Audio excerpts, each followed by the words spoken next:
The seaside town of Torbay in Devon sits between Exeter and Plymouth, and along with being a holiday destination, it's a popular place to retire to. The residents of one quiet close were enjoying their retirement in full. When we moved in, it was beautiful. Nearly all elderly people that were enjoying their retirement. Well, when I moved here, I liked it very much.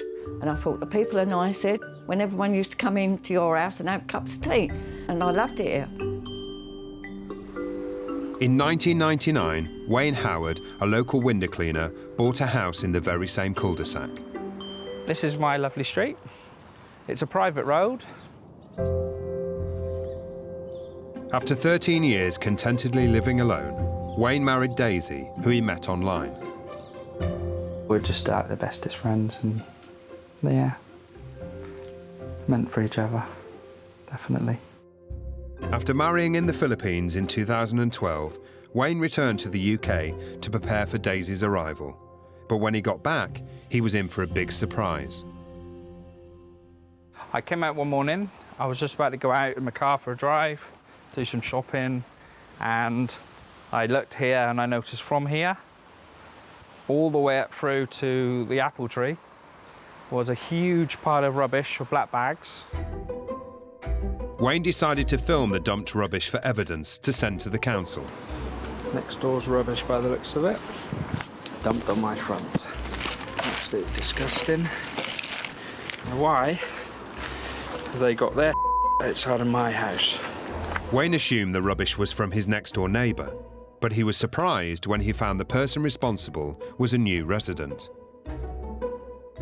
The neighbour across the road here said the new neighbour who'd moved in whilst I was away in the Philippines had brought all the rubbish down. The new neighbour was salesman Roger Peach. The old neighbour that's very nice said, I told him it wasn't your rubbish, and the man said, I don't care, and chucked it all over my front. I was still jet lagged at the time, so I just got back from the Philippines, and I really just didn't really think much of it. I just thought, oh well, I got another crazy neighbour moved in the street. Yeah. Roger Peach admits to placing the bags in Wayne's garden, but claims they actually belonged to Wayne. It was definitely Mr. Howard's, because there was one of the bags was slightly open and there was an envelope there with his name and address on it.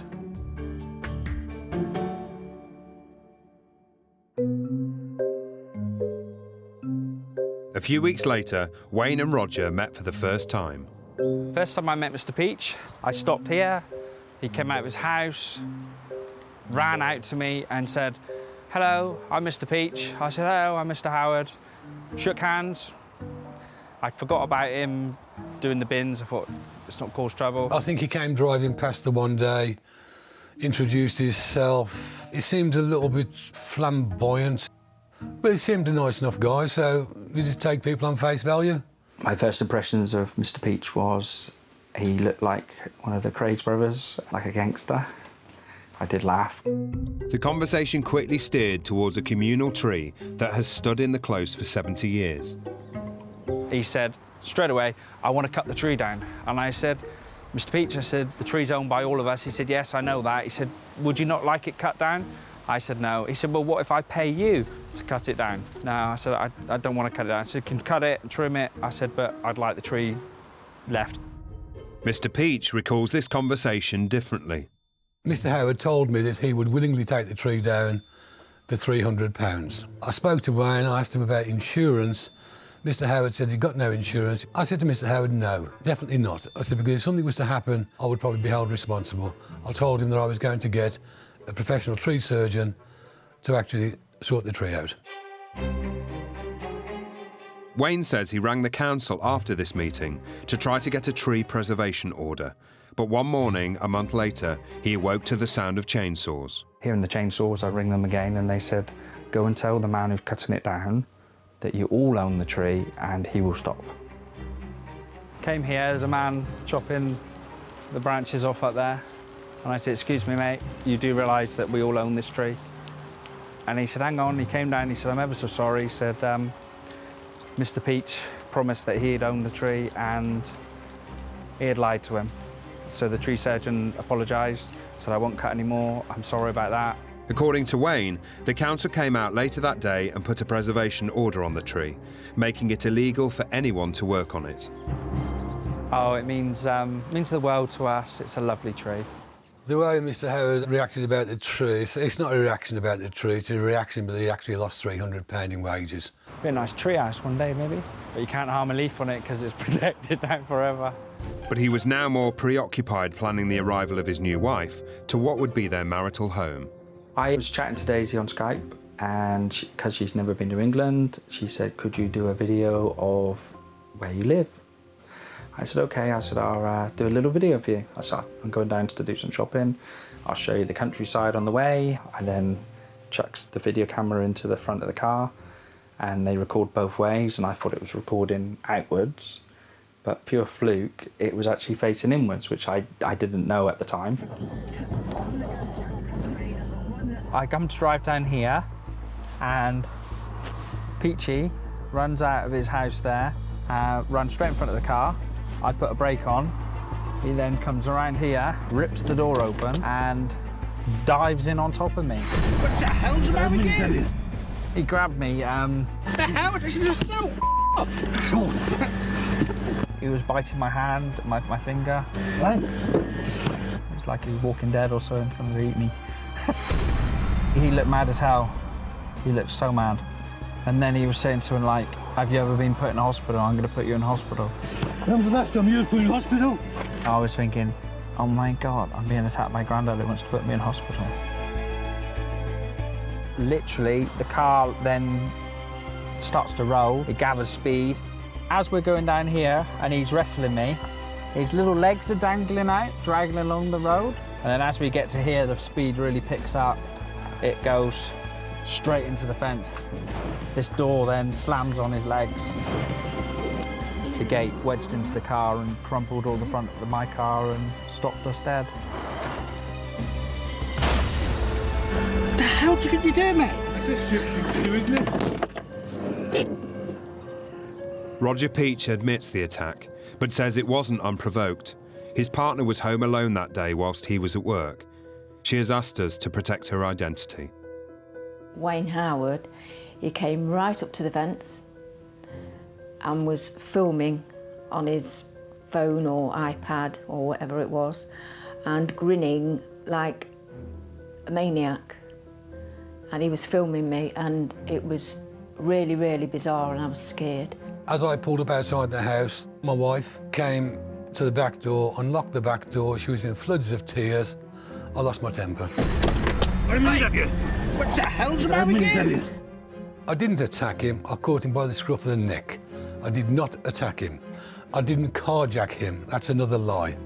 Why? Simply, it upset my wife. I honestly feel that you're not much of a man if you allow another guy to start bullying your wife, to get your wife into tears, and to have your wife being so frightened that she locks herself in the house. We put this allegation to Wayne, but he claims there were no witnesses to this event. He did call the police though, and Roger was cautioned. But Wayne claims he had sustained serious injuries. The gear stick, which is why I'm still injured today, it went into my ribs and caused an injury there. It's like it's got nerve damage or something in my ribs. That's where the car crashed.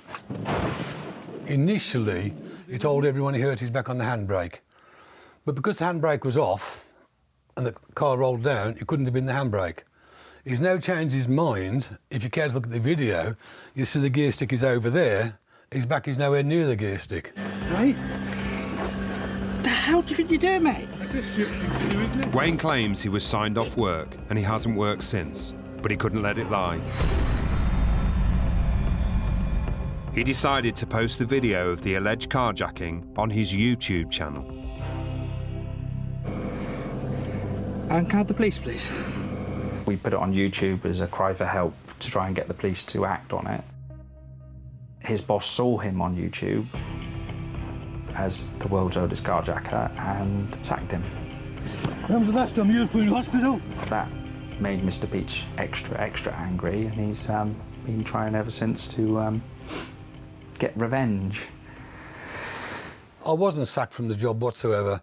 I actually left the job of my own accord because I didn't want to cause the company any embarrassment. Of course I was upset. What can you do about it? There's nothing you can do about it. Dandruff. We all suffer from dandruff now and again, so what you do is you dust it off and you continue on. We'd never got on really since the day where he said hello, and that was the only day we had got on, I think. Other than that, he's just been confrontational and out to get me for revenge for sticking him on YouTube. He's constantly taking videos, throwing them onto YouTube, Facebook. I'm sure he's looking for stardom. It's Wayne's world. Relations were worse than ever when Wayne caught an incident on camera that left him fearing for his life. I walked down here, and as I got to here, this is where my blue car was, the old car. Mr. Peach zooms down here.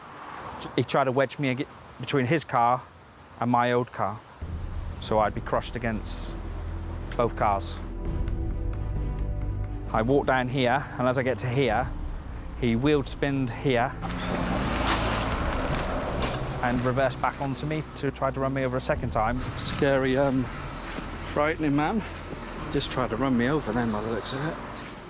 I've not retaliated whatsoever towards him, mainly because he's 69, I think, now, and I'm worried even if I just touched him, he'd probably have a heart attack and die, and then the police would say, we'll do you for assault or manslaughter or something, or even murder. That's what I'm worried about, because the man is so old and frail.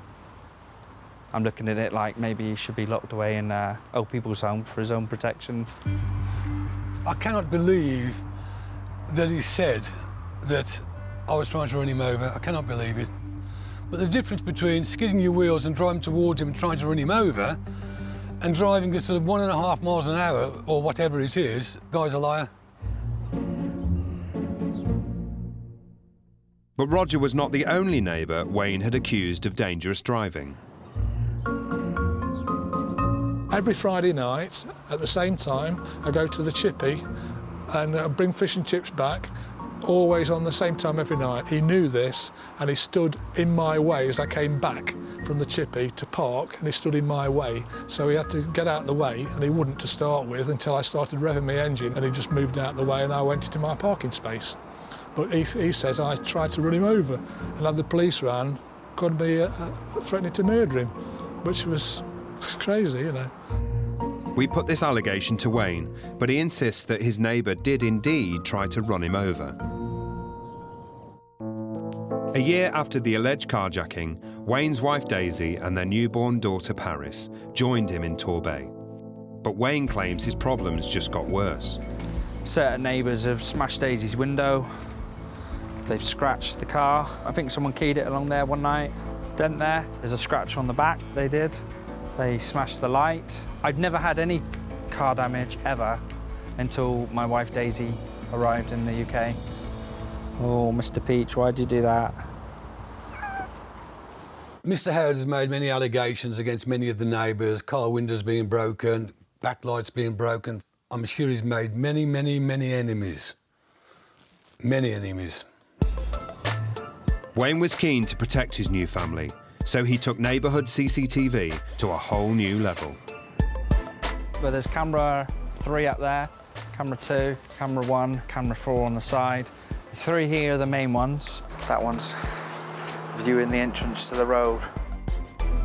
Now this close-knit community was under 24-hour surveillance. You can't move without being filmed. You go out and you think, I'm not doing anything, and all of a sudden the kitchen window opens and out comes his iPad and he's filming you.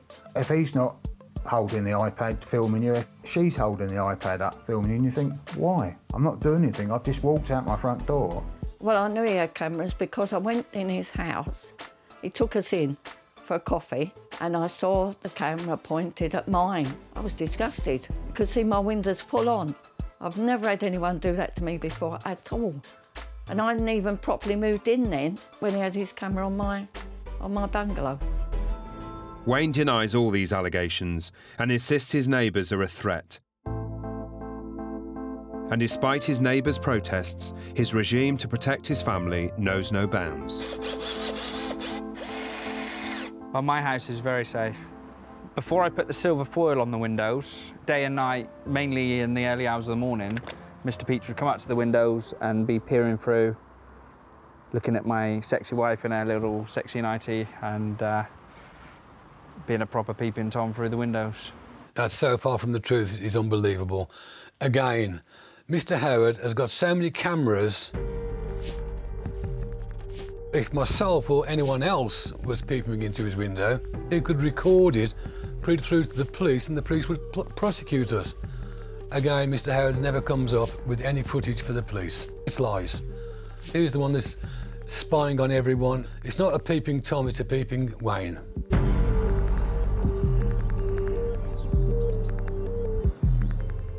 Mr. Howard has got so many cameras on everyone else's property that we actually cannot walk down the drive without Mr. Howard recording us or videoing us. You do not have permission to video me.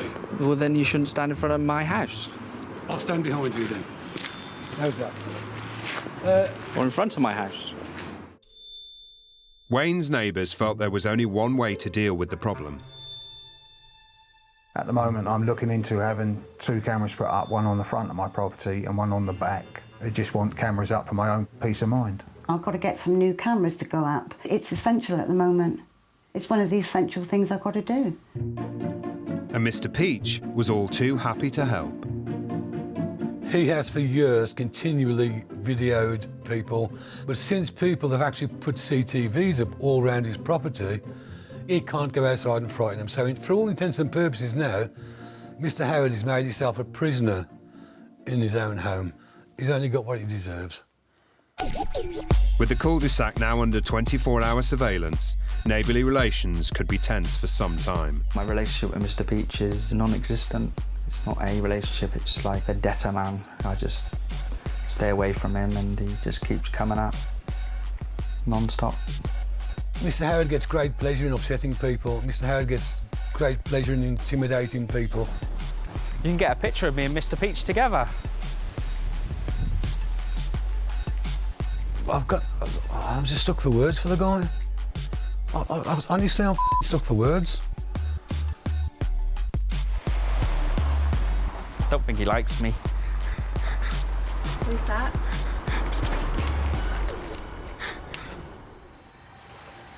Most people retire to the seaside looking for peace and quiet. But at 5 a.m. one morning in the sleepy town of Portchester in Hampshire, Doug and Mavis Milsom were rudely awakened. The Milsoms had only just moved to the neighbourhood. It wasn't a great start. I was woken by banging on this party wall. Bang, bang, bang, bang, bang, bang, bang, bang. It made me feel sick to the stomach. I just couldn't make out what it was. Doug went to investigate. I came from the bedroom into this room. By that time, the man was there, banging on the window and giving me a load of abuse. I looked at him, I said, "What is your problem?" And with that, he just turned around and said, "You're my problem. Shut that dog up." The Milsoms' dog had been let out in the night by Mavis. About 5 o'clock one morning, Poppy woke up, had to go out in the garden, and obviously there was something there. I didn't see it, but she knew it was there or smelt it or whatever, and she barked and she wouldn't settle down. But it wasn't just Michael next door who was upset. The rest of the street had been woken up. One of them agreed to speak to us, but asked to remain anonymous. We had a problem with the dog. It was out all day and night, barking 2 or 3 times a night.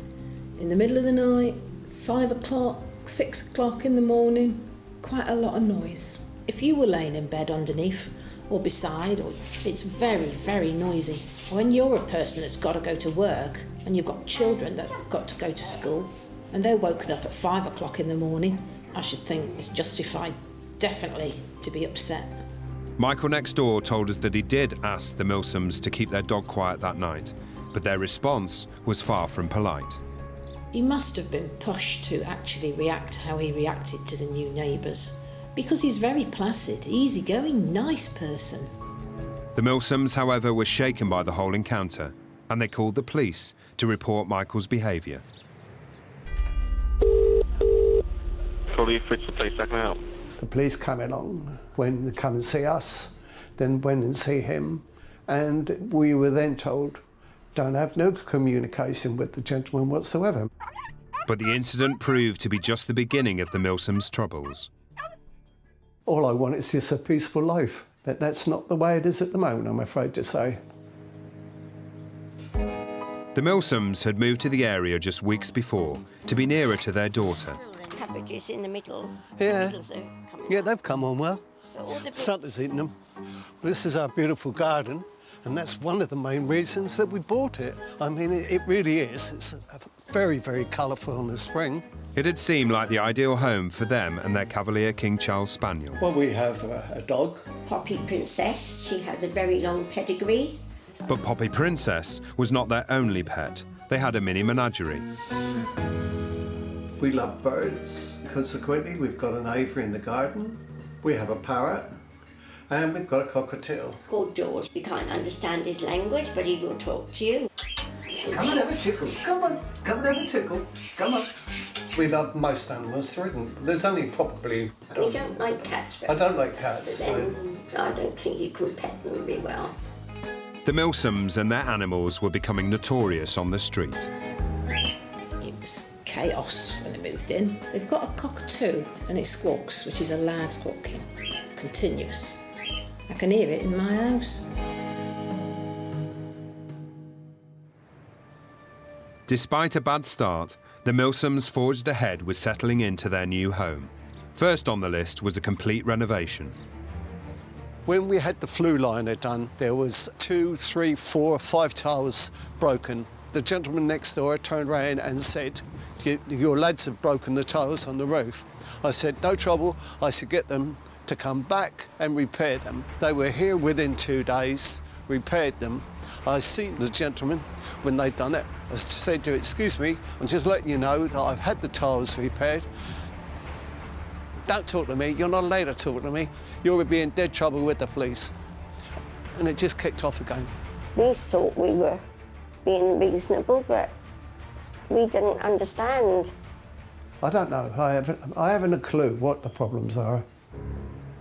Michael, the next-door neighbour, tells a very different story. He says that it was Doug that gave him a barrage of abuse. And in addition, the Milsoms' noisy dog was still a problem. And the next-door neighbours decided to take action. I heard the post came and I went and picked up what was there, and there was a letter. And I opened it up and I got quite a shock. We'd been reported to the environmental health people. The dog was continually barking. And we could be fined, I don't know whether it was 1,000 or whatever, thousands of pounds for doing it. And I was really, really shocked and frightened. The inspector came and we let him in. The dog barking and the parrot squawking and us breathing, I suppose. They leave their bin out between the two houses, and there were a few days when I saw this pile of mess in a bag with flies all over it, and it was definitely dog mess. It stinks. I don't think this is very hygienic. But it was the animal noise that had prompted the neighbour next door, Michael, to report the Milsoms to the council. A lady from the council came. She looked through the times that he complained that Poppy barked and said, that's no problem, really. It's not a continual bark all day. Dogs bark, that's what they do. And the mention of the cockatoo out there, she went and had a look where he was and everything, and she said, he's indoors, he's in a double-glazed conservatory, no problem. The council are not currently investigating the Milsoms' pet noise, and the neighbour next door has told us that after their complaint, the noise did subside. But there was no respite for the Milsoms. Well, I was expecting Douglas back any minute and saw the car come up, so I thought, oh, he's back, you know. And having looked again, I saw that our neighbour was also stood out there next to his van that was there. I was just unloading my car here, then all of a sudden, it just kicked off. He said to me, what is your problem. I said, I haven't got a problem. I've been told not to talk to you. You know what you are, don't you? You're an tosser. I said to him, whoa, whoa, whoa, whoa. Where's this coming from? So I went out there then and I said to Douglas, leave it and bring in the rest of the stuff when he's gone. It made me feel very, very sick to the stomach. I mean, if you can't come into your own front and just unload your car without neighbours giving you abuse, what is the point? I might as well just give up life.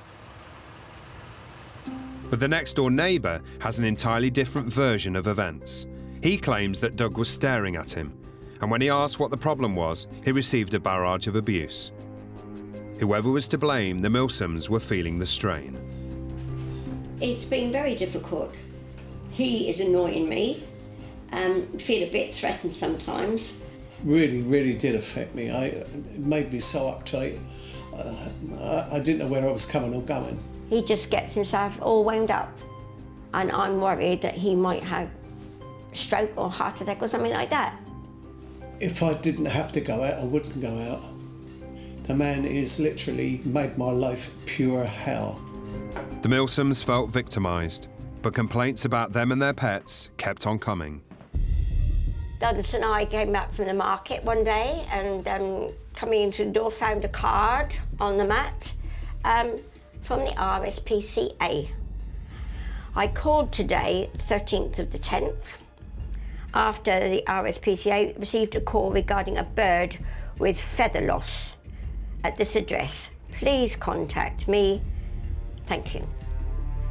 Someone had reported the Milsoms for neglect of their beloved birds, so they arranged for the RSPCA to come back and inspect their cockatoo.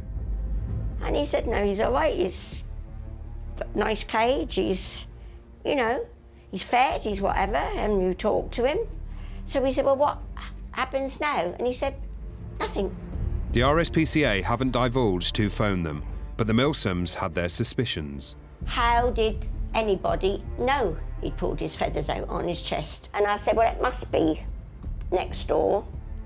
And the only way, really, he could see the parrot is if he came over the fence. Neighbours have told us the bird is clearly visible without climbing over the fence, but the Milsoms felt they were being watched. After the incidents that we had, I felt insecure in my own property, so I've had cameras fitted to the front and to the back of the house, and now I feel more secure, and it makes me about peace of mind. So far, the cameras haven't captured anything untoward, but the Milsoms are keeping a watchful eye. I go out in the garden, I think. It's the aviary safe. Has someone cut the netting? You know, I tried to keep calm and think, well, he won't do anything, but I don't know. I really don't know. The neighbour next door claims he doesn't understand why the Milsoms have such a problem with him. And since filming, both neighbours were invited to mediation to resolve matters.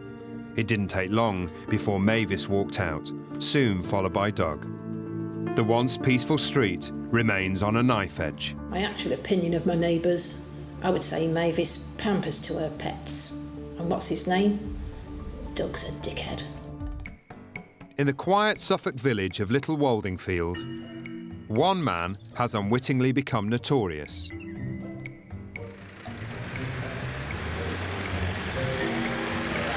Don't know him. Ian Parker began renting a home in the village with his wife and 3 children 7 years ago. Lovely little village. Everybody would speak to you. We were very happy. Got on with everybody and we were most welcome. But since he arrived, Ian's certainly made an impression on the neighbours. Ian's friendly to your face, but he's a troublemaker. He's just got a bit of a reputation as a sort of loose cannon, as somebody who you wouldn't really want to have living next door to you or in your village. But Ian was oblivious to what others thought of him and settled into his routine driving to and from work every day. As I was indicating to pull into the driveway, which was a shared driveway at the time, this car, 2 cars behind us, speeding past them, overtaking, and to avoid him hitting me, I have to drive into the driveway quickly. It had been a close shave, but Ian thought it was the end of the matter. I turned the kettle on, and there's a banging on the door. Surprise, you know, and so I go back out. It was Ian's next-door neighbour, and it was clear from the banging something was wrong.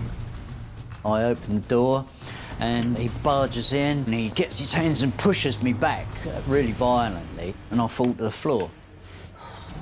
And starts shouting at me, "What you coming on the driveway like that for?" And so I got up, and I grab his collar, twist it, and I push him back out through the door. I said, "Don't you dare come to my bloody house like that." And he walks off with his tail between his legs. It was clear his next-door neighbour was upset by his speedy arrival into the drive. I'd done nothing to warrant a response like that. But one of Ian's other neighbours, who doesn't want to be identified, claims he's got form. He's had a couple of incidents in the street where he's had an altercation with another driver. He's spun his car around, wheels screeching in the road, and he would speed in the village. But that's just a matter of opinion. But I'd say he drives too fast. Ian insists he's a safe driver and has his suspicions his neighbour was unhappy with something else. He didn't like the fact that we had a shared drive, and he wanted his own driveway and me to have my own driveway. Ian may have been right, as shortly afterwards the landlord decided to put up a fence splitting the drive in two. But Ian had his own worries. My wife left me. I was pretty down, as you can imagine. So I didn't need any more aggravation, hostility. Certainly didn't need hostility. Ian tried to distract himself by focusing on his hobby. This is my pride and joy, my Chrysler. But then he started noticing problems with his cars. And as I walked round this side of the car, I noticed there was a large spatter of mud here. It couldn't have happened while I was driving because the spatter itself was directly down. I immediately looked at my other vehicles and noticed the stone chip on my Transit, and on closer inspection found more scratches down the other side of my van. And discovered this chip here. Ian was convinced someone had a grudge against him. I was very upset about that. You know, I felt obviously that was just a blatant attack on my property. So I phoned the police. With no evidence as to the possible culprit, the police could do nothing. So Ian decided to take action to see if anyone was coming near his beloved cars.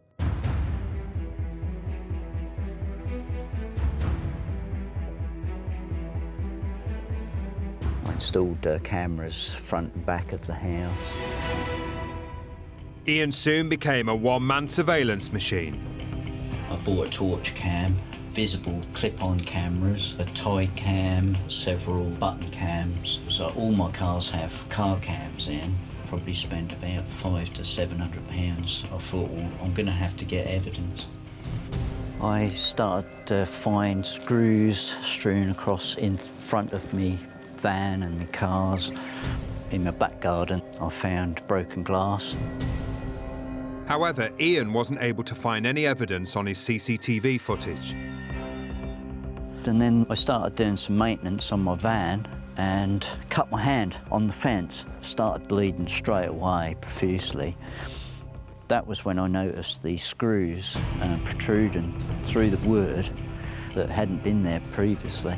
Despite all my efforts, I was holding it up, I was putting pressure on it. I couldn't stem the flow of blood, so I called a paramedic. The paramedic managed to stop the bleeding, and although he had no evidence, Ian was convinced the screws had been placed there deliberately.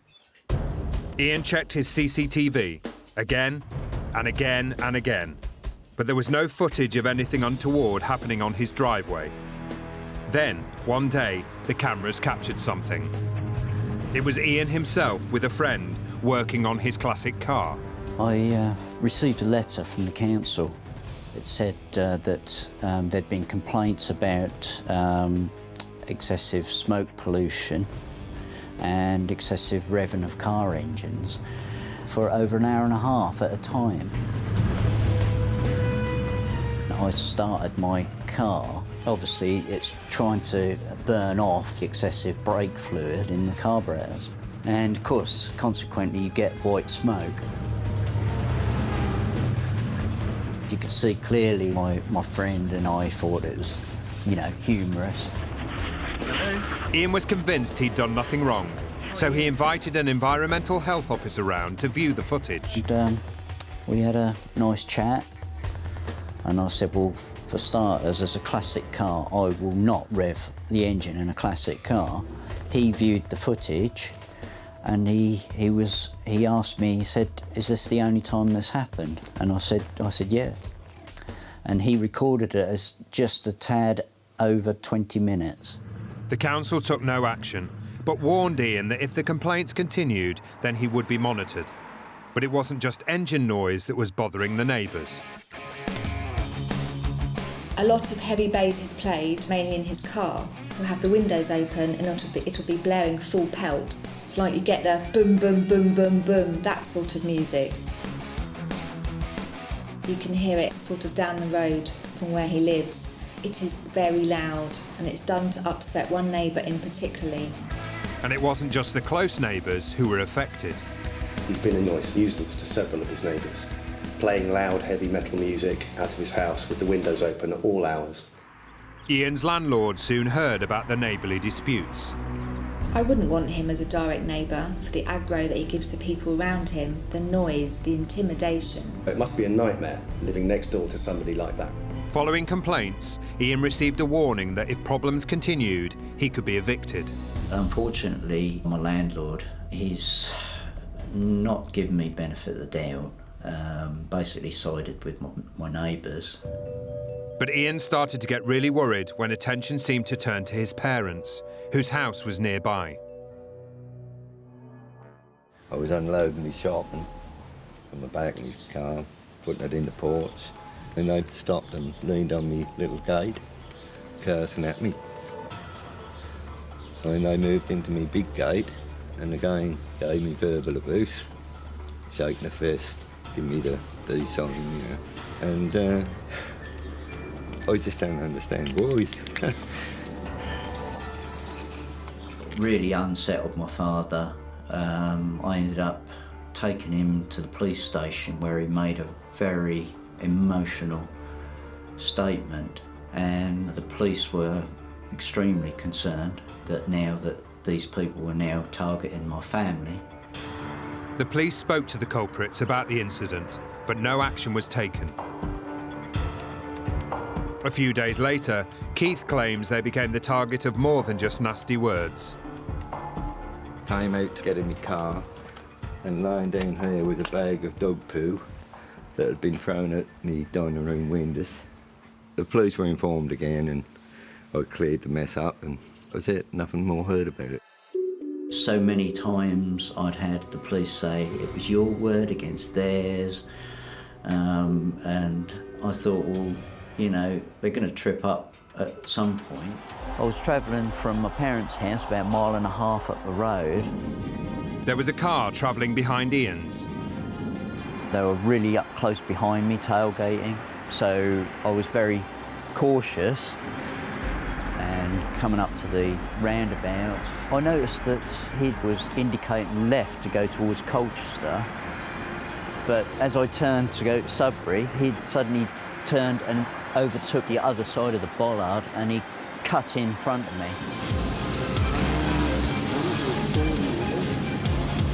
I was shocked at how close he'd come. It was just reckless.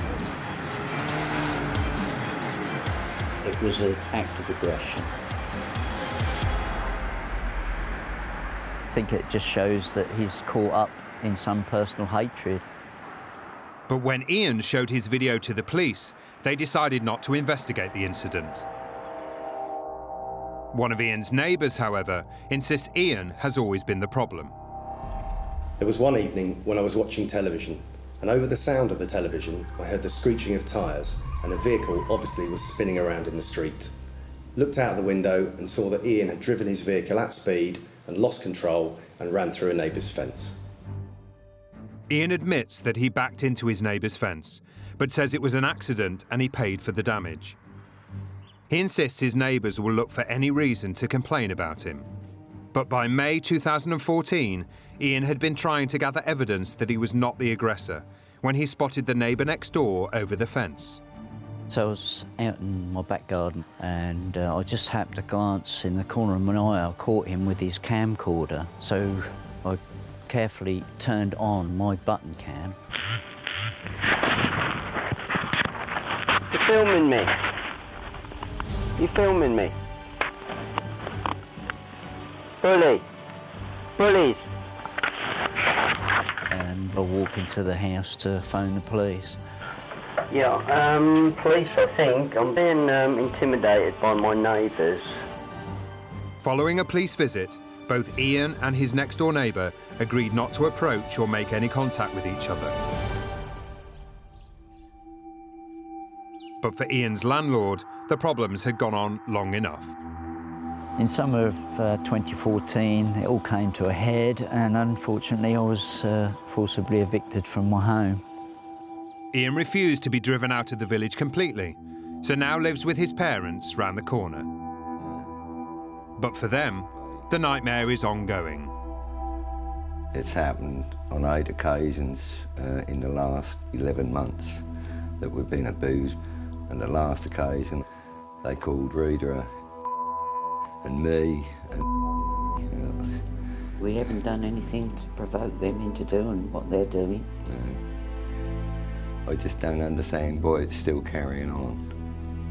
I think they're sick in the head. I was a good neighbour. I'd do anything for anybody, but some people just seem to forget that we all have to live together.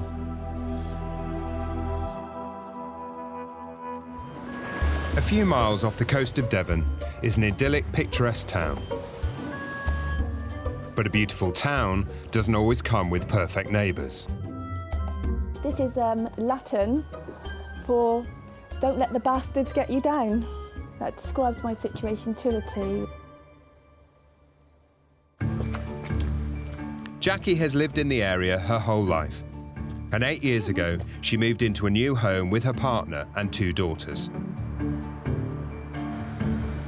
This is a cul-de-sac where I live that we're just turning into.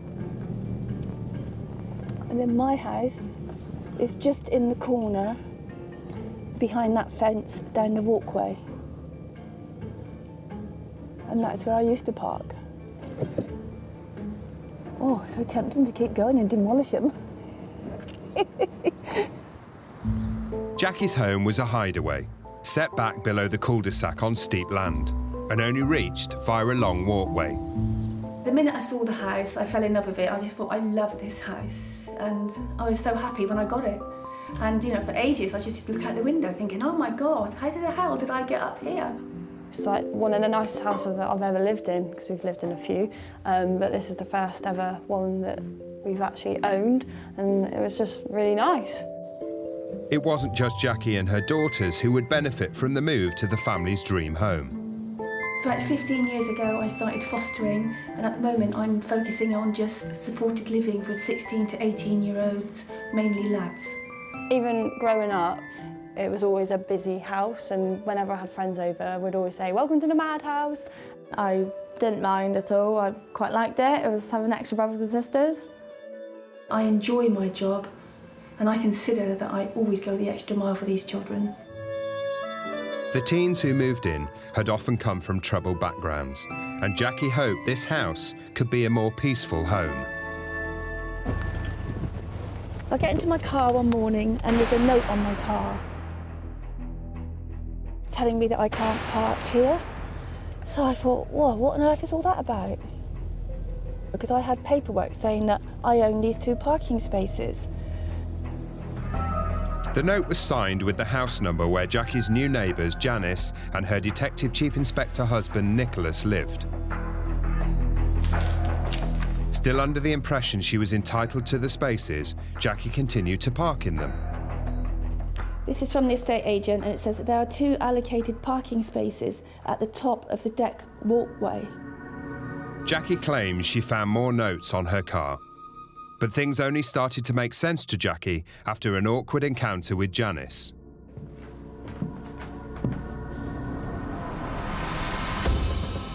You know, her manner was really quite offish. I thought, crikey, you know, I've only just moved here.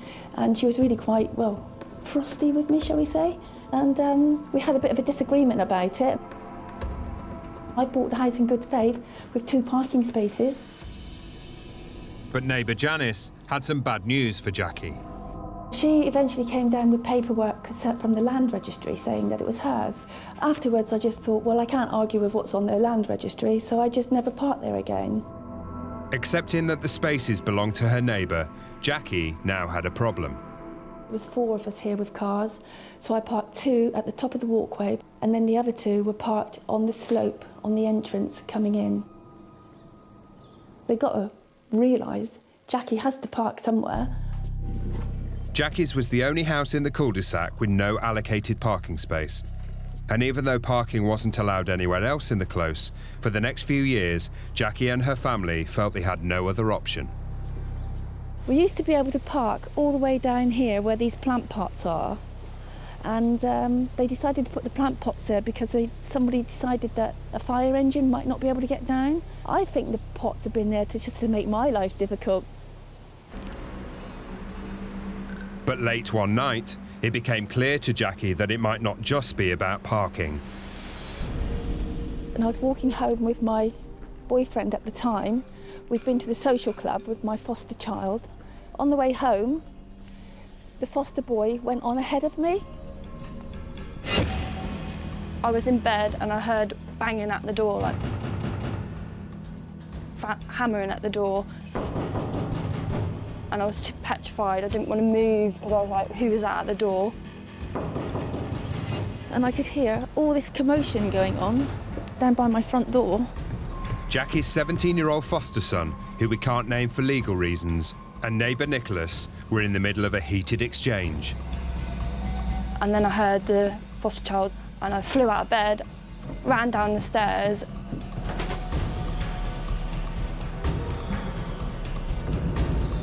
And I ran out the door and I was in my pyjamas and I just couldn't believe what I was seeing. Then I started crying because it was just horrendous. I came round this corner and I said, what's he done? And he said, he's under arrest. I said, what for? He said, he's under arrest, he's woke my children up. So I've had enough of this. I've had 5 years of this shit. The longer the scuffle went on, the more concerned Jackie and her daughters became. These railings weren't here, so there was like about a 13, 15-foot drop down there. So I grabbed him by the arm and I said, get that boy off the walkway. He's not safe and you're not safe. Neighbour Janice claimed the teen had woken and upset her children by shouting threats. She wasn't the only upset neighbour. It was just bedlam here and all this was in a state of repair. And it was just nightmare. You know, quite a few neighbours out. And they all started shouting abuse at us. It was just horrendous and I'm crying. Then I ring the police to say come and help and that. The police arrived on the scene, but what they did next was not what Jackie expected. And they arrest my young lad. And then this other policeman comes in and starts telling me I'm under arrest. And I was in shock. I went, what, me? He said, yes. I said, what, me? I was so shocked. I thought, what, I'm under arrest? He said, yes, then I got arrested as well.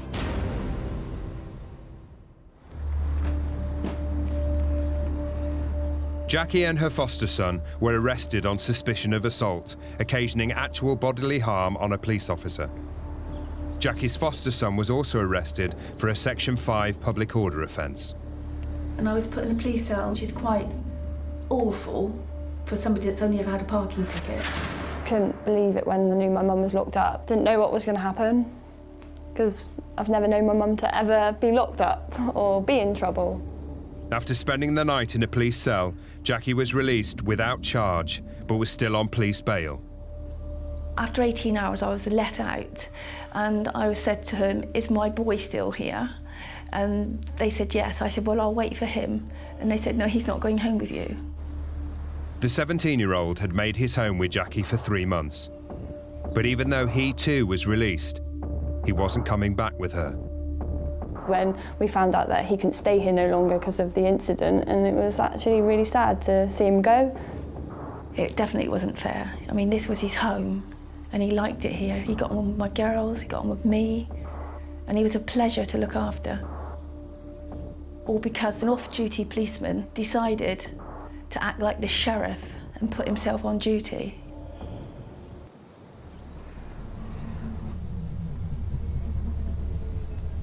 But what had sparked off this devastating sequence of events? What I discovered later was that my young man was coming in and he had his earphones on, and it was a rap song. So yes, there is a few swear words in a rap song, but he wasn't swearing at anyone. The policeman opens up his bedroom window and shouts out to him, "Shut the f*** up." So my boy goes, "You shut the f*** up." And then I think he said, "Do you know who I am?" And my boy goes, "I don't care if you're the King of England." And he just tootled in. The details of how the fight started were disputed. Jackie herself was still on bail for assault, but she had no intention of accepting any guilt. And I said, "If you think I'm going to take a caution or a warning, it's not happening. It gets dropped or it goes to court." After being on bail for 4 months, Jackie was released without charge due to a lack of evidence. When I found out that the charges of assault were dropped, I felt really pleased and glad about that. Jackie, however, felt the arrest was unlawful and sued the Chief Constable of Devon and Cornwall Police, who later settled out of court. But relations in the street were still bad. Me and my daughters used to come down onto the drive and think, "Oh God, you know, who's going to be about? Is there anything going to happen?" Because it's really not a nice way to live, because we just wondered, what on earth have we done to them to not like us so much? You know, from the night of that incident, everything took a nosedive. You know, I just had a quiet life, and now there's all sorts going on.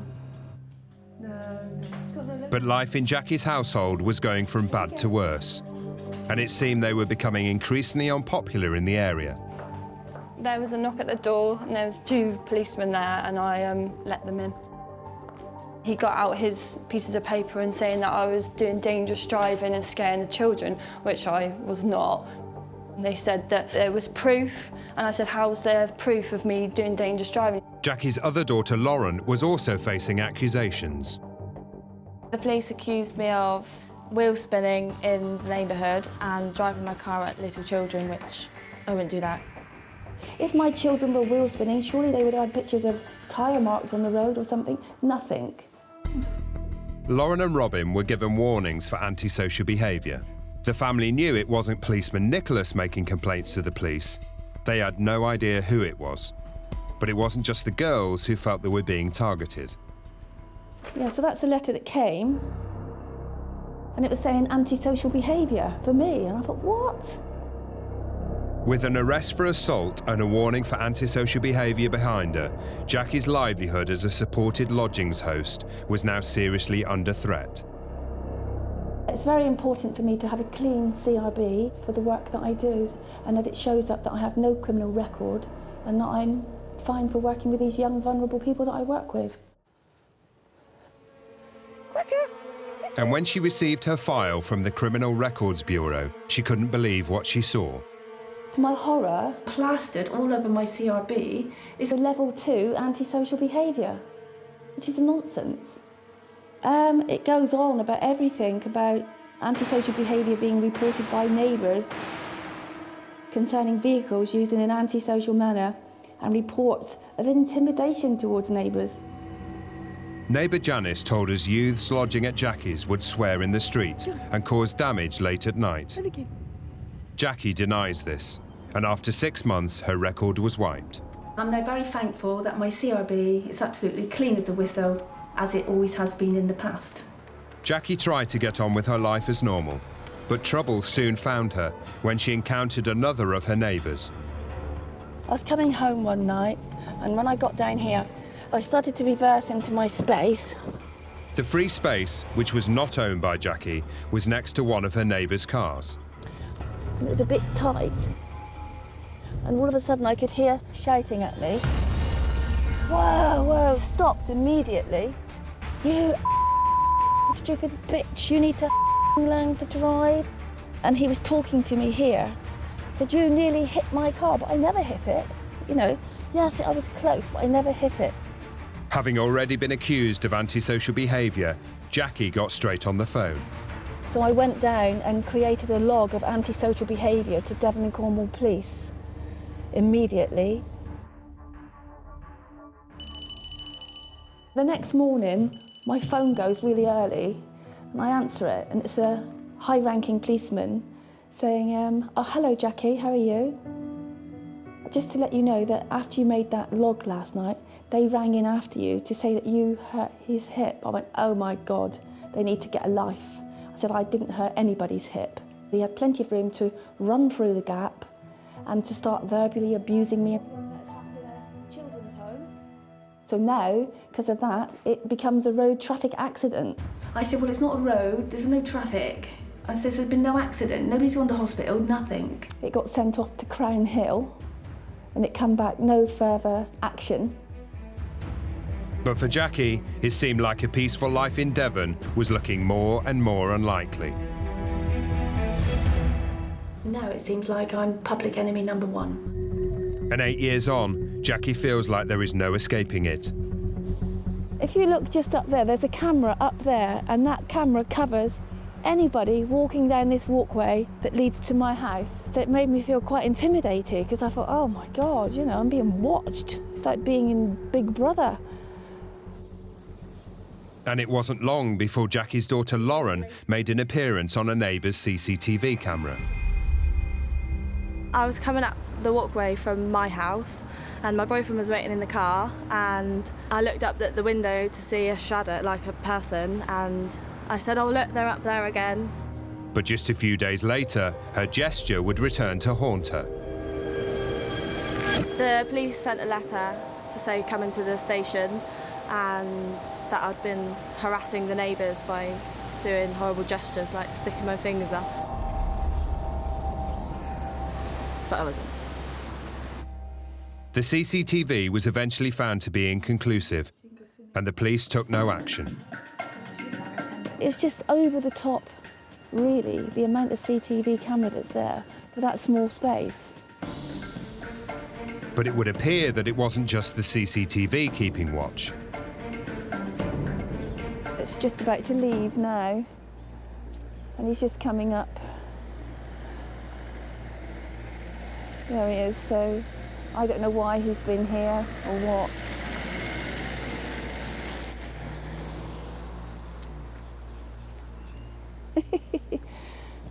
Do you think that's to do with you? I always think everything's to do with me because I'm paranoid with all of them now, but hopefully it's not. Jackie's paranoia aside, she still had nowhere to park, and the Residents' Association had now decided to make the parking situation even clearer. And now the latest thing that I've got, you can see these two bollards are now cemented into the ground, so I can't even park there anyway. Jackie was told the posts were to prevent subsidence. Everybody has a parking space here, but I don't. They all have parking. Whatever the reason for the posts, Jackie wasn't convinced. Soon the focus was on her again. I actually did get a letter from the management company saying that I was running a business and I must stop immediately. And it just wasn't fair. I felt like they were being discriminated against. Jackie has now had to stop housing young people under supported lodgings in her own home. My son says, why don't you leave all that negativity, Mother, and get on with your life? And I thought, well, they're pushing me out of my home and I actually do love it here. I would just like them to just stop and think, what has Jackie actually ever done to you? What have I done to you? I just want to get on with my life.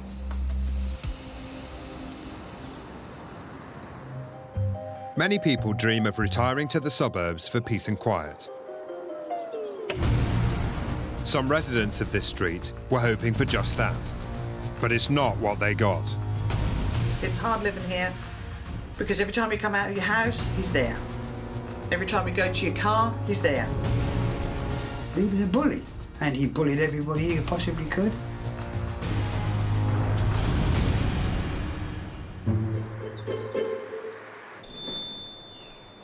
Retired TV engineer Roger Coleman and his wife Barbara moved into this quiet Suffolk village in 2006. Little Blakenham is a very tiny village, and it's basically just a square of bungalows. And this is why we like it, because we've got no through traffic. It was nice and quiet.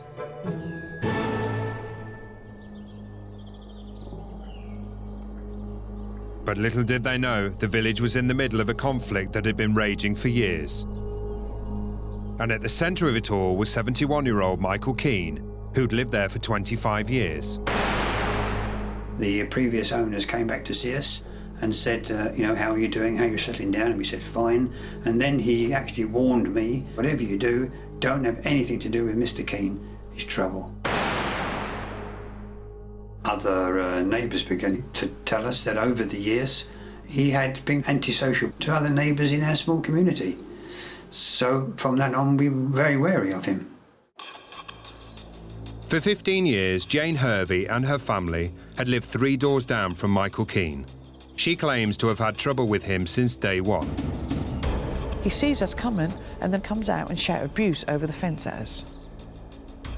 And the language that come out is disgusting. And according to Jane, it's not just the verbal abuse that she and her neighbours have to put up with. Mr. Keane has a leaf blower. He uses it all the time. It's pathetic. There was no leaves on the floor. And he would have it on for an hour sometimes, just to annoy us neighbours. Any little thing he can do to wind anybody up, he does it. It became clear that Roger and Barbara's dream home was on a street with a very real problem. Sick of the verbal abuse Jane said she was getting from Michael Keane, she came over to visit. She'd been logging Mr. Keane's actions for years in a bid to get the police to take her claims seriously. Jane came and saw me that she'd been advised by the police that the diary that she'd filled up with all the abuse wasn't really sufficient, that you needed either a video or audio evidence so they could do, that's the only way they could do anything. So I put a camera, which is this camera here, in our windowsill, and just to see whether he was going to continue to shout this abuse. Roger had the perfect view of the front of Michael Keane's house. All he had to do was hit record. I was sitting in the chair over here, watching England play Australia in the cricket. Roger had set the video camera running in his window, which caught the attention of Michael Keane. But little did he know, Michael had walked out of his property, down his driveway, and was heading towards his house. And suddenly, in front of this window here, I saw a face looking through the window, and then a camera taking a picture of this camera. And straight away I recognised it as Mr. Keane. And slowly he walked back towards his property. And I went out after him to see what he was up to. Roger wasn't the only resident to spot Mr. Keane. I was sitting here watching TV, then all of a sudden I saw Roger walk down his driveway and started walking towards Mr. Keane. I thought to myself, I can't let him go out on his own.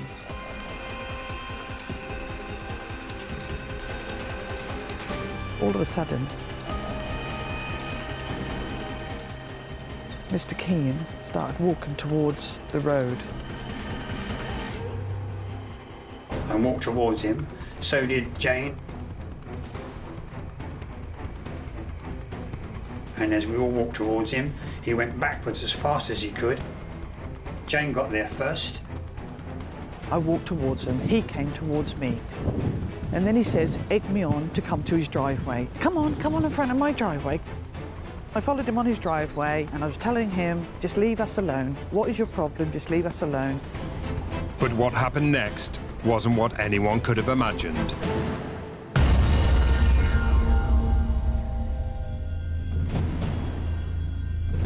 And I said, look what you've just done to me. You've assaulted me.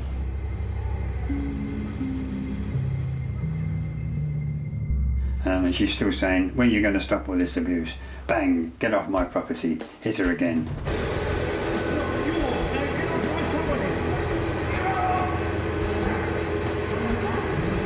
Absolutely disgusting. A neighbour phoned the police, but Michael Keane wasn't going to stop there.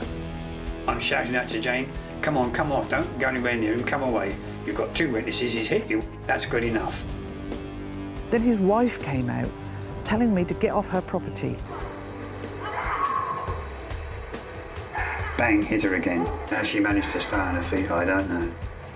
To hit a woman like that was absolutely disgusting. When the police arrived, Michael Keane was arrested and interviewed under caution. But the chaos of that summer afternoon had rocked the small community. Afterwards, I'm thinking, oh my God, what had just happened? I can't believe he'd just done this to me. Barbara was quite concerned for herself and for Jane. How could you do that to that lady? How could you? It was appalling, absolutely disgusting and appalling what he did to me. So we think, right, okay, I'm going to get this guy. He's got to be punished for this. Michael Keane appeared in court 7 weeks later with 1 charge of assault. He pleaded guilty. But the outcome wasn't quite what the neighbours had hoped for. He was sent home with no restrictions. To assault a woman like that, he should have been put inside and done some time in prison. For Jane and all the other neighbours here, that was soul destroying. He didn't get nothing for my assault, and I didn't get no justice. That hurt so much that I come away from there and thinking, I don't think he knows what he's just done, or he don't care what he's just done, and he got away with it. Michael Keane was given an absolute discharge, which is simply a formal record that he had committed a criminal offence. Without any restrictions or orders to stay away from his neighbours, Roger became increasingly intent on watching Mr. Keane 24/7. I had installed on the front of our house 4 cameras, so you can see what's going on outside our property. With his cameras up and rolling, Michael Keane and the street outside were under constant surveillance. Whenever Mr. Keane reverses his car out, he reverses all the way down to here. There's no need for him to come down as far as he does. He looks through our window, looks through Jane's window, laughs, looks, thinks it's great fun, and drives off. Day after day we have this with him. Jane and Roger were convinced Michael was out to antagonise and harass them. They claim they have called the police out on multiple occasions, but they felt nothing was being done. He would come out with a dog chain wrapped round his hand, twirling it around as if to say, you know, get out, I'm gonna get you with my dog chain. From the fence I heard, you're a pathetic excuse for a human being. You've got no friends, nobody comes to see you. If he was a slug, I would throw him on the floor, I would put salt round him so he explodes. I came out to sweep the drive as there was quite a few leaves around, and I suddenly heard this car behind me backed all the way down the road across the drive. And I thought, what? Oh, here he comes again. He stopped level with our drive, right across the drive. I said, oh, this is it. And I went out with the broom in my hand and looked at him as he drove off.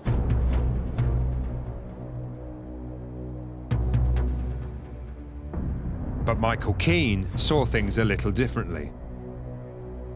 A few hours later, I get a phone call from the police to say I chased him down the road with a broom. Absolute total lie. Mr. Keane declined to take part in this film, but he told us that this was just one example of the harassment he has been made the victim of at the hands of Roger Coleman. Roger told us that after this incident, the police looked at both his and Mr. Keane's CCTV footage and decided to take no further action. How can a man be like this, do this harassment to everybody? How can he still be getting away with it? It's absolutely disgusting. Fortunately, Roger had compiled enough evidence for the police. And in 2014, Michael Keane pleaded guilty to 3 counts of harassment. He was issued with a 2-year antisocial behaviour order protecting Roger and Jane and their families from any threatening or insulting behaviour. He was also ordered not to use noise-generating equipment outside the bounds of his own property or loiter outside Roger's house. The police have been absolutely fantastic. They've come when there's been an incident, they've taken statements, and they've been very good. The neighbours hoped their troubles would be over. He just wants to wind people up, because that's the sort of person he is. But before long, trouble struck again. On a Monday, we always pick our grandson up from the local school. So about 3:10, I went off in a sports car and collected him. And on my way back, I saw Mr. Keane's silver Range Rover coming towards me. Suddenly, unexpectedly, he turned and drove across my side of the road and back again, which made me brake. I could have easily, no roof on, could have easily ended up in the field, and both of us could have lost our lives.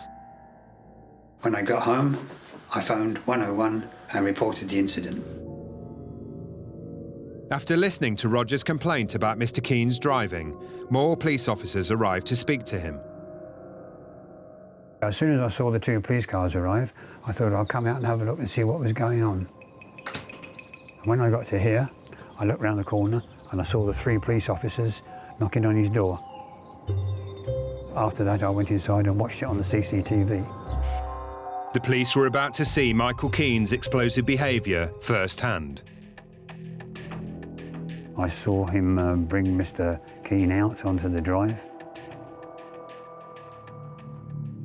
I asked him to come quietly, but he obviously wasn't very happy about that. The situation soon spiralled out of control. There was a struggle, and then suddenly he just seemed to want to get away from them, and they jumped on top of him, on top of the bonnet of the car, and he was kicking his legs out, kicked one of the officers, and then they eventually put handcuffs on him and took him away.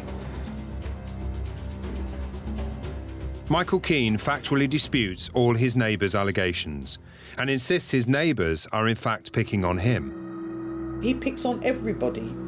He don't care who they are.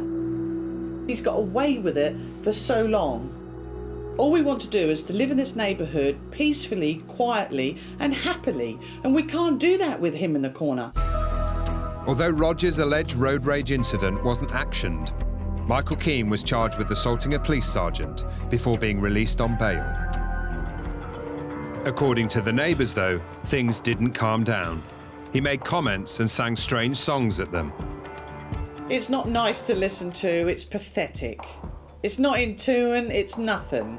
He's just standing behind his gate saying, I'm HAPPY, for no reason whatsoever but to provoke us neighbours.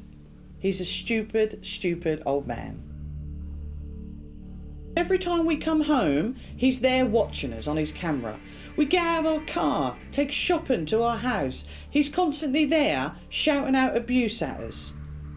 How can anybody live round here like that? We all pack up and move just because of him? Why should we?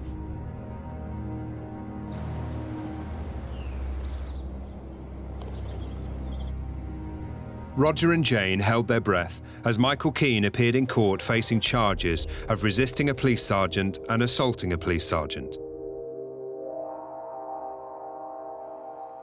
Added to those were charges of harassment towards some of the neighbours.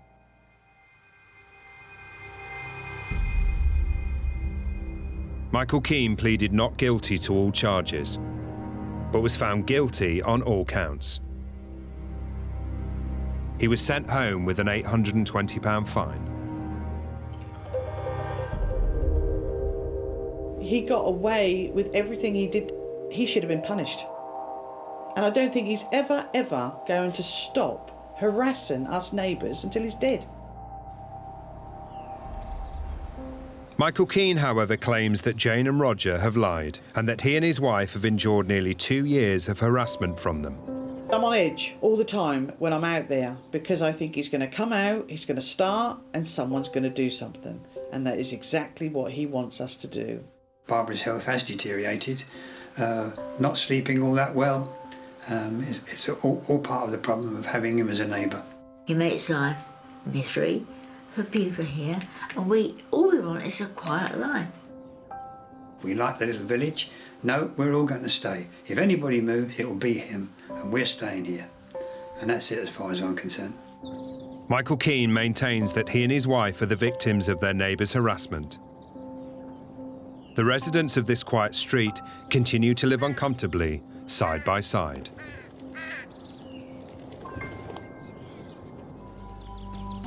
In the heart of leafy Surrey, one man's alternative lifestyle has left him at odds with his neighbours. He's obnoxious, annoying, pain in the really. Caused chaos in the community. I noticed 7 men banging on the main flat door. And sent him on a collision course with the law. What do you take me for? Some sort of criminal?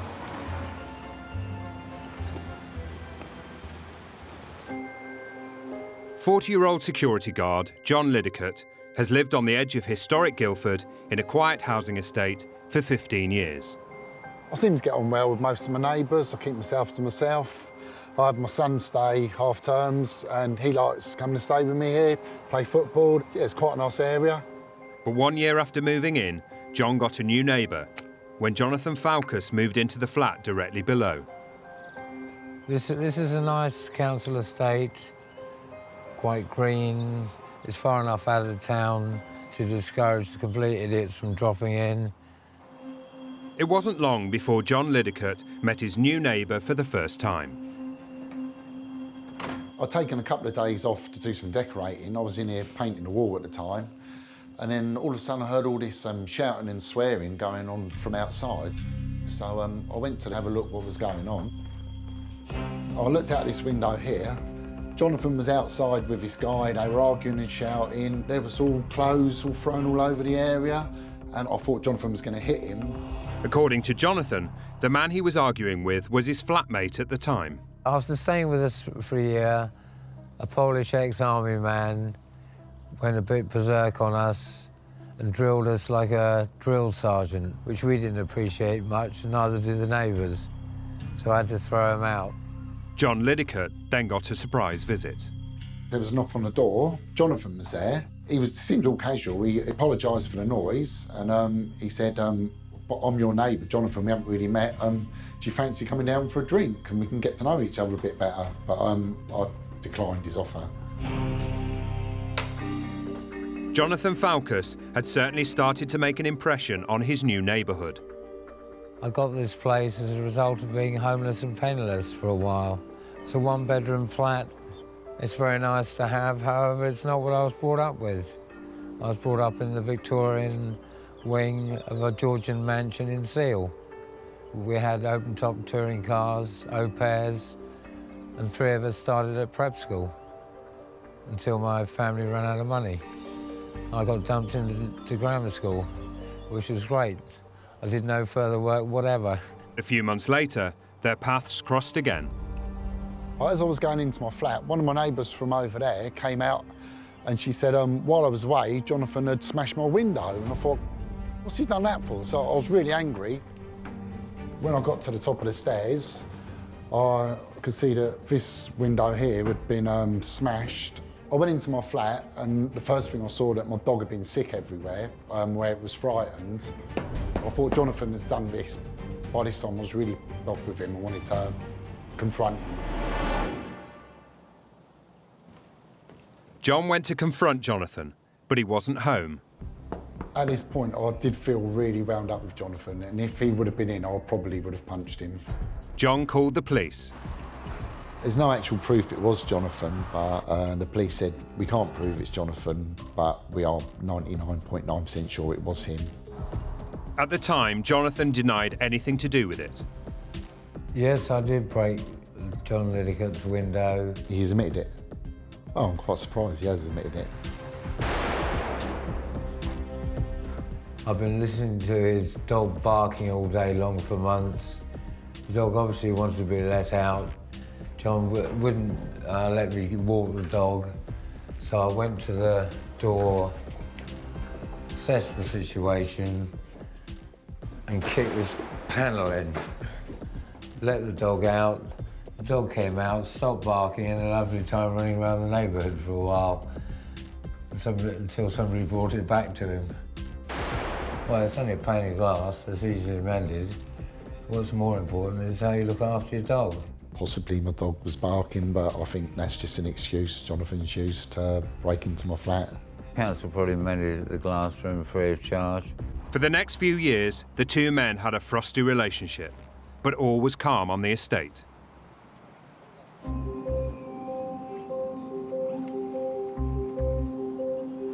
But what Jonathan did next would wreak havoc, not just for John Liddicoat, but the entire community. Jonathan's constantly slamming his door, and the people that Jonathan has around are really dirty, they're smelly. Some of them are drunk, some of them are drug addicts. It's just people running about, you know, over night time, smashed, and they are smashed. Jonathan's making my life a misery. He just feels that he can do what he wants. I think John is selfish and thinks the world should revolve around him. After 4 years of peace, John's problems with his neighbour were suddenly reignited in explosive fashion.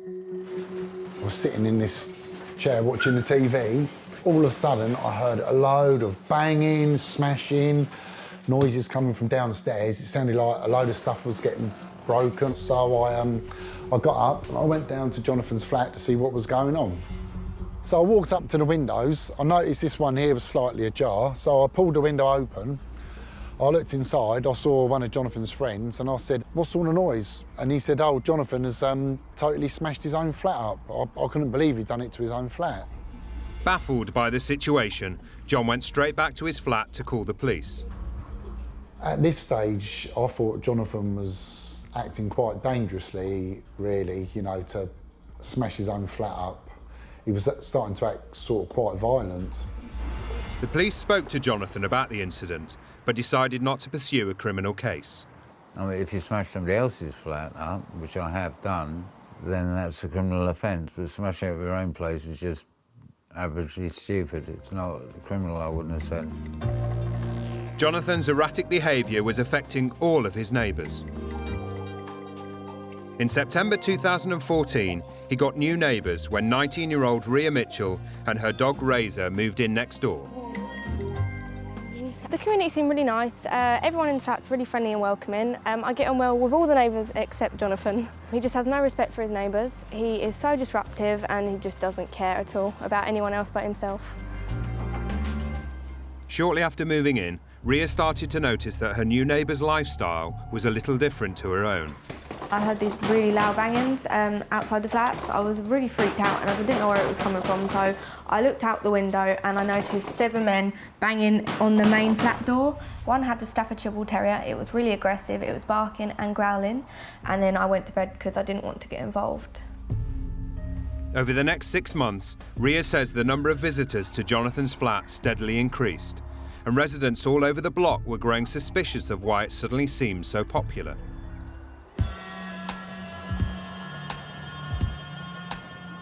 There was a really strong smell of cannabis coming from Jonathan's flat, and I thought he must have people in there using the place just to smoke cannabis or something. I thought something dodgy's going on here. It was about 2 o'clock in the morning, and I noticed that there was 4 middle-aged men completely high off their head on the ground. There was one here, one over there, and then 2 next to Jonathan's door. I was a bit shocked as it was pitch black, so I turned on the light and I said, "Why are you here?" And they were so high off their head I just got no answer, so I went back into my flat. All the neighbours were feeling uneasy, especially John, whose young son would often come to visit. I haven't wanted my son coming to stay with me because it's drink and drugs, and I don't want my son seeing any part of that, really. John was going to confront Jonathan about the smell of cannabis, but before he could, Jonathan was already the talk of the neighbourhood. One of my neighbours told me about Jonathan was opening a cannabis cafe. Welcome to my cannabis cafe. Follow me. No, it's not a cafe. It's just it's a doss house. It's somewhere where people can get drunk, get stoned. It's attracting a lot of strange people, and I shouldn't really have it rammed down my throat. I was really shocked when I first heard about the Cannabis Cafe. I was a bit like, is this really happening? I think this Cannabis Cafe is pathetic. I think it's ridiculous. There's a lot of vulnerable elderly people down here, and it's scary. What he's doing is illegal. But Jonathan's so-called cafe offers more than just tea, coffee and good times. Well, really, we're looking for people to pay at least £10 if they're staying the night. I sleep on this large sofa at night. You can sleep on these. These are perfectly comfortable. And there's a couple of bedrooms back that way, double beds. Well, I think we have had 2 people on that sofa. These are really individual sofas. I just think it's pathetic that he can describe a one-bedroom flat as a hotel. For John, living directly above meant he was never far from the party. I come home from work, I got straight into bed,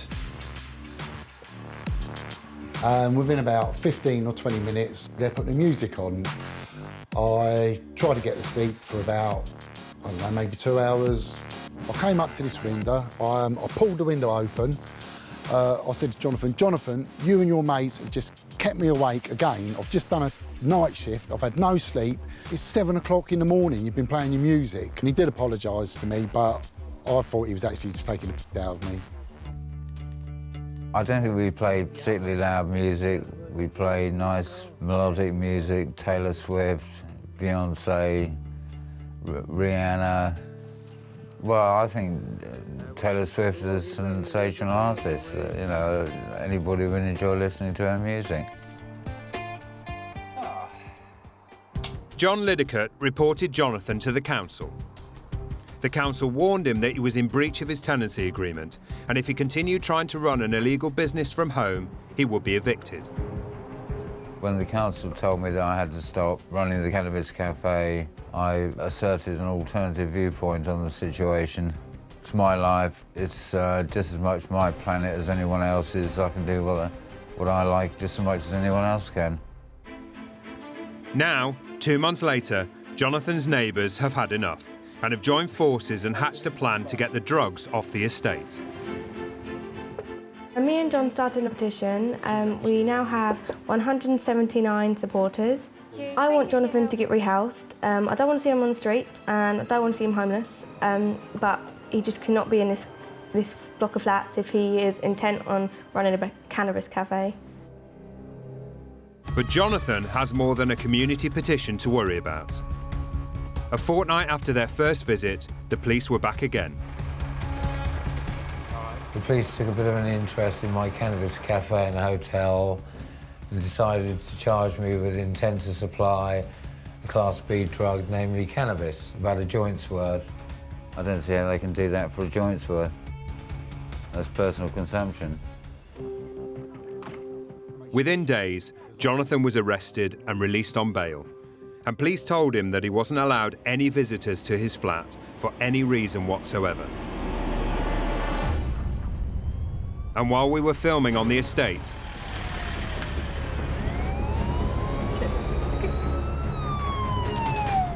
The police just came to arrest Jonathan, I think. I'm not really sure, obviously, but I think they just did.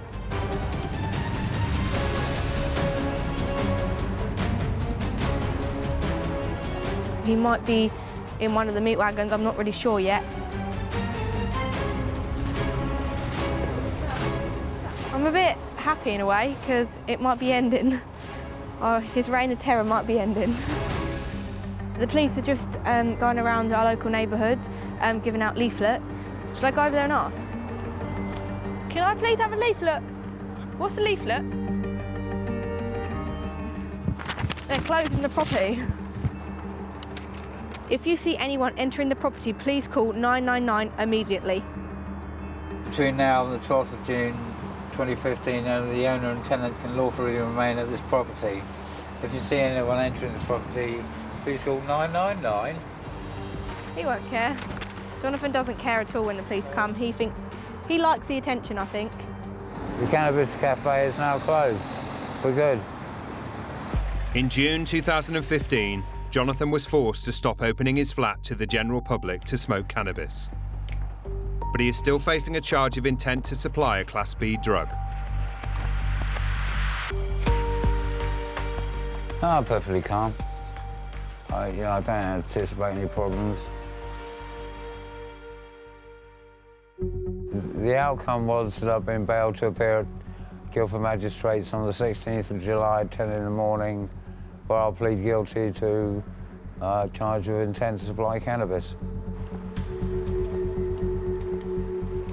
I think Jonathan sees himself as he's a lot better than everyone else and he's above the law. That is now the end of the cannabis cafe in Slyfield. I intend to move on to ventures new. Got the rest of the day to enjoy the sun. In court, Jonathan pleaded guilty to intent to supply a Class B drug. He awaits sentencing. When former lorry driver Tim Wilson moved into a Cumbrian village 2 years ago, peace and quiet was his priority. I bumped into a chap on the street in a wheelchair and I said, look at this property, a possibility of bidding on it. What's it like? And the chap, oh, lovely, very quiet, no problems. Is there any trouble at all, any noise? No, fantastic. According to many of the neighbours, the area has a unique community. Good then. How are you? Right, that is our window cleaner. It's a lovely, quiet community here. Everybody's nice to each other. And I don't think you can ask for anything more. Many of the elderly residents depend on one good-natured neighbour, Brian Boys, for help. Anything we want doing, anything mending or anything, Brian does it. I've cut the old people's grass and that. Why shouldn't you help other people that can't help themselves? When Tim moved in, it was just a matter of days before the local community spirit came knocking on his door. The neighbours next door, when I first moved in, they were very over-friendly. She kept giving me vegetables on quite a regular basis. I had no use for it. I couldn't even give it away. So I ended up going to the tip with these random bags of vegetables in my car. Why would people presume you want vegetables? I don't know. But vegetables weren't the only unwanted offerings. Tim was about to meet the neighbourhood handyman. I just moved into the property and I seen a chap mowing my lawn and I challenged him. I said, I'm okay, thanks. I can manage my own lawn. And this guy continued to mow it. Turned out it was Mr. Boys, who lives across the road. I know exactly when I met Tim. When he moved in, his next door neighbour asked me to cut his grass because he had asked her. So I cut it, and when he come back, he played out. And I said, well, I'm okay, thanks. Would you mind just leaving it? And he just continued to do the whole garden, even though I asked him not to. He didn't like his grass cut. He doesn't like anybody's garden. That's fair enough. I said, it's all right. I said, I won't do anything else for you. I've never experienced people randomly turn up and do odd jobs on your house, you know. At the same time, I don't have any animosity with people. I'd just rather do my own thing, left to my own devices. You know, I'm not one of these people who would be knocking on people's doors, go and ask for a cup of tea every 5 minutes. It isn't really my scene. I'd just rather be kept left alone, to be honest. But within days of moving in, Tim realised that he wasn't going to be left alone.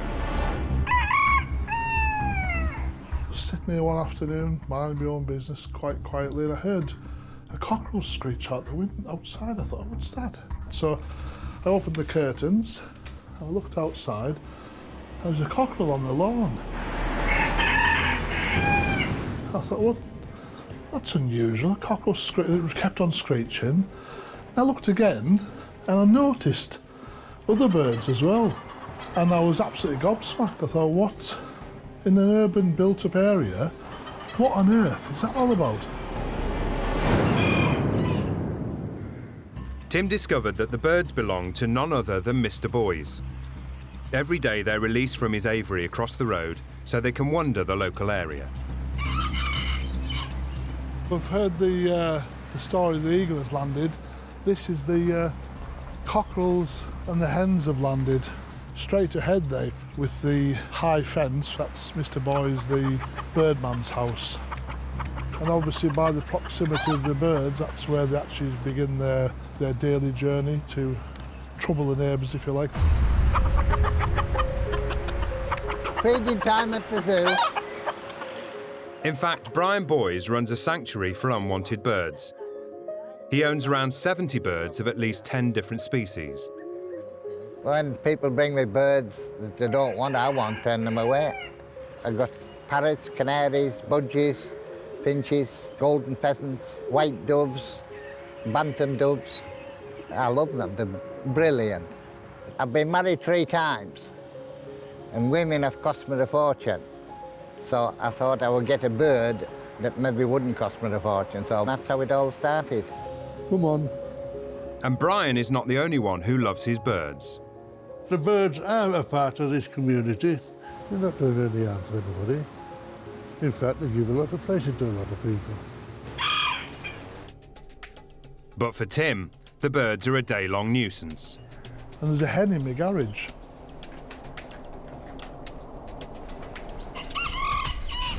Ah, there's a cockerel again. That's excellent news. That means I'm still alive, as they say. But yeah, this is what I'm putting with every day. Random hens, birds, parrots, cockerels. Tim has a form of autism, which means he can be extra sensitive to some types of sound. I think people think it's like a nice birdie, parrot-friendly cockerel man, but I would agree if you'd heard a cockerel go off once a day, maybe thank God you're alive. But you know, after 70 times, you know, I think that's enough information. And when it goes on from 12 hours a day, the shrieking, constant shrieking every few seconds, you feel like a prisoner in your own house, you know. I would think that other people without autism would be equally distressed as well because of the extent of the noise. Nobody's got any problem whatsoever. I've never heard anybody complain about them. I would think 9 out of 10 like the birds. And the parrots of a morning, if you say, good morning, what you doing, you want kisses, and the kids love it. Tim Wilson says he repeatedly tried to get help from the council. But with no joy, 18 months after moving in, Tim took his own steps. I decided to set up some CCTV with sound, and then I kept diary sheets as evidence to give to the Environment and Health with regard to the noise nuisance. You can see the cockerel in the distance there in the corner. 6:19, cockerels 27 times in the morning, it's 20 past 6. And it does that 12 hours a day, you know. It's just ridiculous. You can imagine that every day for 12 hours, it does your head in completely, like. Shut up. Oh dear. As well as recording evidence and keeping a diary, Tim also began to collect signatures from other locals. He claims he found plenty of support. So I've got 4 people on this road actually signed the petition. And not only signed it, but added their own thoughts on the matter. It's like a menagerie. The muck and the dirt, to use their words, is horrendous. Its noise is unbelievable. Ian Patterson, who has cerebral palsy, lives next door to Tim. The birds are nothing but a nuisance. There's droppings all over. They get me wheels mucky. It does take ages to get off.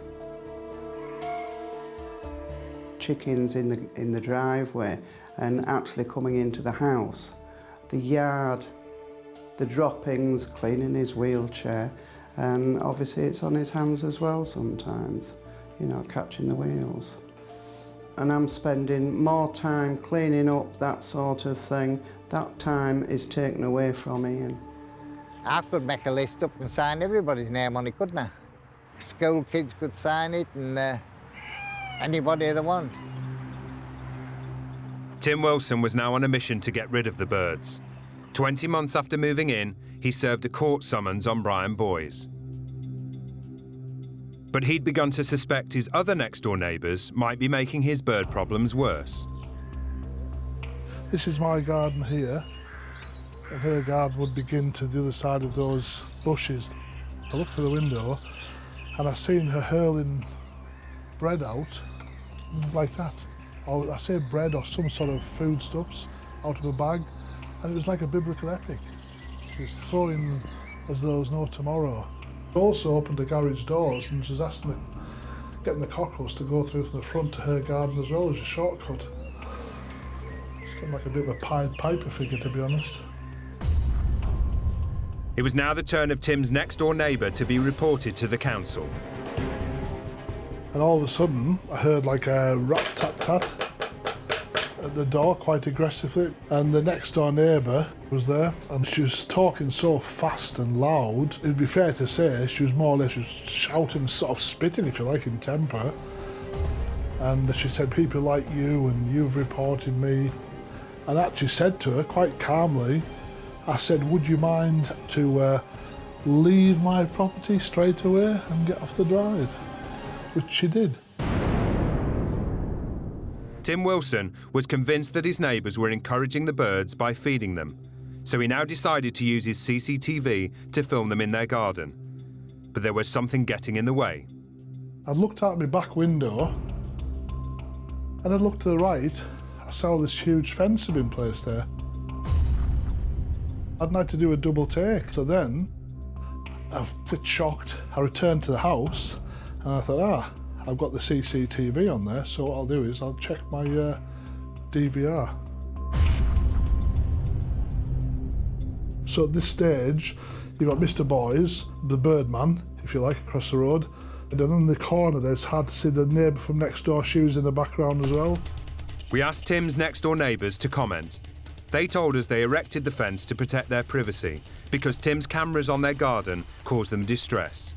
And they denied that they ever fed the birds. If his house was on fire, I would chuck petrol on it. That's what I think about it. And that's what a lot of the neighbours do as well, because he is evil. Careful, there could be birds out here. But Tim admits that he then moved the camera so he could see over the new fence. Crept out in the evening, on the same day after put the fence up, and then got a screwdriver and I fixed my CCTV on this window there. And then I crept back in the house again. Tim says the police didn't take action over the fence his neighbours put up. Instead, they asked him to turn his camera away from next door's garden. However, his neighbours say he has continued to turn it back intermittently. The police didn't want to know. In fact, I rang the police a couple of times. I was so stressed with it. And I believe one of the police controllers said to me, "We'll arrest you next if you ring up again." If I wanted to spy, which I don't, I've got other cameras checking. It was like a dash cam thing, size of a pencil. Tim's next-door neighbours told us they feel harassed and bullied by Tim's accusations. They added that they feel their happy community has been ruined by his presence. The whole point is to get evidence for my neighbour nuisance, which has been going on for some considerable time. By April 2015, with Tim's court hearing against Brian Boys imminent, the once peaceful community was divided. Before he came, everybody used to talk outside, laugh outside, do everything together. Since he came, it's been a strange community. I will never get rid of those birds, because why should I? I've done nothing wrong. I'll live longer than he will because somebody will do him in. With a bit of luck. Yeah, there's cockerels going off usually every 6 seconds, 10 to 20 times a minute. That's 900 times an hour. Even on a 6-hour day, that's 5,500 times a day. And a year, 50 times 35,000, whatever that is, you know. It's a lot. He's a queer person. Seems strange that he's got all his windows covered in. Somebody said he doesn't like to see the hens looking at him. It's all well, people have the right to have the pets and animals, but I think if I had my house full of 100 cats, for example, I think they'd have somebody knocking on my door. I was prepared to take it right to the wire, but he backed down, dropped all charges, because he knew he wasn't going to win. I actually withdrew the case about 5 days before because I had some inkling that the environmental health were now going to take action in relation to gathering evidence gathering for the noise. And at that stage, I felt that it was better for myself, for the environmental health to take action. Best case scenario would probably to leave the area. I'd just let them go with their own life. I have absolutely no interest in any of their lives, what they do, what their opinions are of me. I'd just rather not get involved, and keep me on counsel. And until he finds somewhere new, he has a plan to get some sanctuary. Yeah, this is the latest acquisition, Ford Transit van. It's my escape route, because I got some friends who are helping me to actually, I think the word is do it up into sort of a camper van type thing. So I'm able to actually use it to escape from here when the need takes me with the noise. And in all fairness, I suppose you shouldn't have to really escape into a van to escape from continuous noise by multiple birds, but that's the reality of it, unfortunately. Meanwhile, some in the area are wishing their community could go back to how it was before Tim Wilson came. The noise, country life, isn't it? So they've been here longer than he has, so why should I get rid of them just because of a prat like that? Shut up! I can't see what he's got against it. There's no need for it, like. It's so peaceful and quiet. We don't want it disturbed. The quicker we get shot of him, the better.